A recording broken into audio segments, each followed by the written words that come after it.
Deer monkeys, Python graphics টিউটোরিয়ালের next ভিডিওতে তোমাদেরকে স্বাগত। গ্রাফিক্স টিউটোরিয়ালের এই ভিডিও সিরিজে আমরা গেম কন্ট্রোলার নিয়ে আলোচনা করব, অর্থাৎ গেম কী করে বানাতে হয় আর গেম বানানোর জন্য যে মডিউলগুলো রয়েছে সে মডিউলগুলো পাইথনে কী করে ব্যবহার করতে হয় সেগুলো শিখব। বিশেষ করে পাইগেম, ভিডিওর ক্যাপশন দেখে তোমরা বুঝেইছো। পাইগেমের আন্ডারে যে মডিউলসগুলো রয়েছে যেগুলোকে ব্যবহার করে আমরা যেগুলোকে ব্যবহার করে তোমরা খুব সহজেই তোমাদের নিজেদের পছন্দের কোনো গেম ক্রিয়েট করতে পারবে খুব সহজেই। সেটা কী করে করতে হয় সেটা স্টেপ বাই স্টেপস প্রতিটা ভিডিওতে একটু একটু করে শিখব। পাইথন ব্যবহার করার আগে C++ প্রোগ্রামিং ল্যাঙ্গুয়েজের সাহায্যে আগে যখন গেমগুলো তৈরি করা হতো, কম্পিউটার গেম তৈরি করা হতো, তখন প্রসেসিংটা কিন্তু যথেষ্ট জটিল এবং কমপ্লিকেটেড ছিল এবং অনেক ঝামেলার ছিল। ভুল হলে সেটাকে খুঁজে বার করা, এরর খুঁজে বার করা অনেক কষ্টকর ছিল।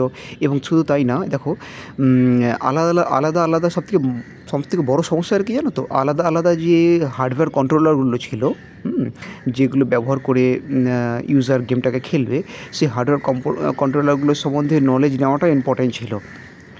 এবং কোন গেমটা কী ধরনের কন্ট্রোলার কে সাপোর্ট করবে এবং কোন ধরনের কন্ট্রোলারগুলোকে সাপোর্ট করবে সেগুলো আগে থেকে ঠিক করে রাখা হতো। বিশেষ করে হার্ডওয়্যার কন্ট্রোলার বলতে আমি কিন্তু বলতে চাইছি মাউস বলো, জয়স্টিক বলো, বা তার সঙ্গে সঙ্গে কিবোর্ড এবং মোস্ট ইম্পর্ট্যান্ট গ্রাফিক্স কার্ড। ঠিক আছে, গ্রাফিক্স কার্ডও হলেও কত জিবি বা কত এমবির গ্রাফিক্স কার্ড, আগে এমবি গ্রাফিক্স কার্ডও হতো। গেম ক্রিয়েটরদের মাথায় রেখে গেমটা ক্রিয়েট করা হতো এবং সেই ইনস্ট্রাকশন পড়ে সেই হার্ডওয়্যারগুলো ইউজ করেই একজন ইউজারকে গেমটা কম্পিউটারে ইনস্টল করতে হতো। এই ব্যাপারটাকে আরও সহজ এবং সিম্পল করে দিয়েছে পাইগেম মডিউল। পাইগেম ইম্পোর্ট করা যে প্রসেসটা রয়েছে সেটা আবার তোমাদের দেখাচ্ছি। তো ডসে গিয়ে তোমাদেরকে এইভাবে লিখতে হবে, যেভাবে আমি এখন লিখছি। তো আমি কি লিখলাম দেখলে, আমি লিখলাম পিপ একটা সিঙ্গেল স্পেস, তারপরে ইনস্টল INSTALL ইনস্টল, তারপরে একটা সিঙ্গেল স্পেস দিয়ে PYGAME পাইগেম এটা দিলে অটোমেটিক্যালি ইন্টারনেট থেকে কিন্তু সাপোর্টিং অ্যাপগুলো ডাউনলোড হয়ে যাবে তোমার কম্পিউটারে। এই মুহূর্তে আমি ভিজুয়াল বেসিক কোড ব্যবহার করছি। তো তোমরা যে সফটওয়্যারই ব্যবহার করো না কেন সেটাকে ওপেন করে যে লাইনগুলো আমি লিখছি সেগুলো লিখে নাও। আজকে যে লাইনগুলো তোমাদেরকে দেখাবো এখানে সেগুলো হচ্ছে একদম ডিফল্ট বেসিক কিছু লাইন, অর্থাৎ বেসিক বলতে আমি বলতে চাইছি একদম একটা সিম্পল উইন্ডো ক্রিয়েট করব। ব্ল্যাক কালারের একটা উইন্ডো ক্রিয়েট করব, উপরে একটা টাইটেল বার লেখা থাকবে। উইন্ডোটার মধ্যে কোনো ক্যারেক্টার বা কোনো কিছু থাকবে না, এই মুহূর্তে কিছু থাকবে না। একটা সিম্পল উইন্ডো ক্রিয়েট করার জন্য যে কোডগুলো লিখতে হয়, যে লাইনগুলো লিখতেই হবে তোমাকে, সেই লাইনগুলো নিয়ে আজকে আলোচনা করব। তো তোমাদের সঙ্গে কথা বলতে বলতে যে লেখা আমি শুরু করে দিয়েছি, দেখে নাও কী লিখছি। এবং সবার শেষের দিকে আমি তোমাদেরকে বলবো যে কোন লাইনটা কেন লিখলাম এবং কোন লাইনটার কী কাজ। ইম্পোর্ট পাইগেমটা কেন ইম্পোর্ট করছি, এই লাইন, এটা মডিউল, এটা সেটা মডিউল, এটা ইম্পোর্ট করলে তবেই তো আমরা পাইগেমের যে মেন মডিউলগুলো রয়েছে, যে মডিউলগুলো তোমাদেরকে কিছুক্ষণ আগে স্ক্রিনশটে দেখালাম, দরকার হলে আরেকবার দেখিয়ে দিচ্ছি। তো এই মডিউলগুলো ব্যবহার করতে পারবো আমি যদি পাইগেমকে ইম্পোর্ট করে নিই। আচ্ছা, উপরে ইংলিশটা রয়েছে, নিচে বাংলাটা। দরকার হলে পুরো ফাইলটাকে আমি কমেন্টে দিয়ে দেবো, তোমরা কপি করে নিও নিজের কম্পিউটারে। তারপরে রয়েছে ইম্পোর্ট SYSকেও আমাদেরকে ইম্পোর্ট করে নিতে হবে। এই ইম্পোর্ট SYSটার সাহায্যে কী করা যায় দেখো, নিচে লেখা আছে আমরা সুন্দরভাবে এটাকে প্রস্থান করতে পারি। প্রস্থান অর্থাৎ উইন্ডোটাকে বন্ধ করা, উইন্ডোটাকে ক্লোজ করা বা এক্সিট করা, এইসব কাজগুলো, এই ধরনের কাজের জন্য SYS মডিউলটার খুব প্রয়োজন হয়। SYSকে ইম্পোর্ট করতে হয়। pygame.init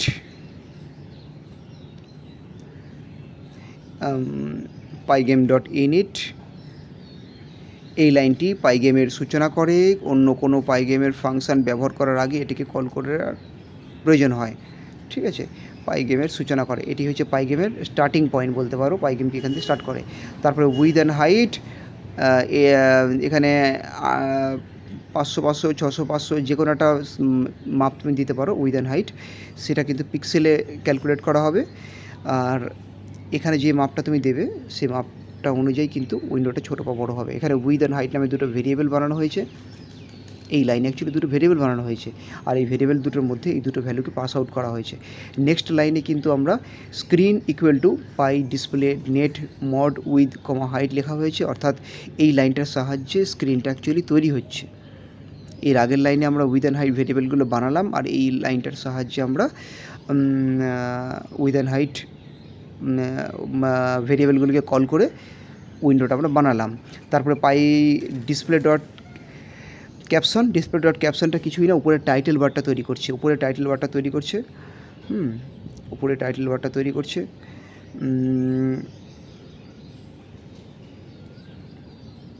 নেক্সট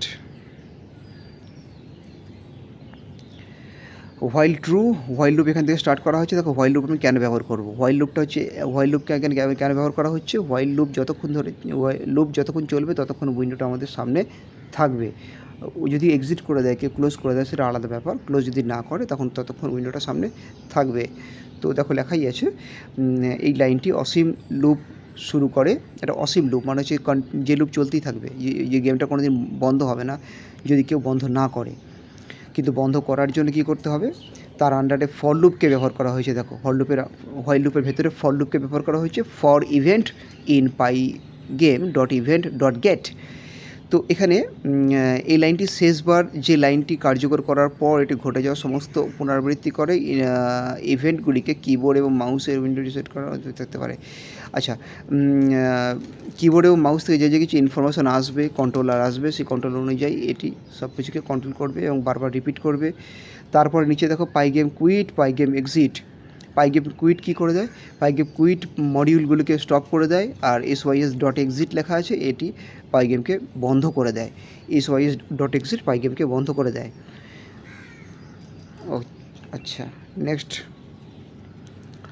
লাস্ট লাইনটায় কী আছে, তো এখানে স্পেলিংয়ে কিছু মিস্টেক হয়েছিল, স্পেলিং মিস্টেক ঠিক করা হলো।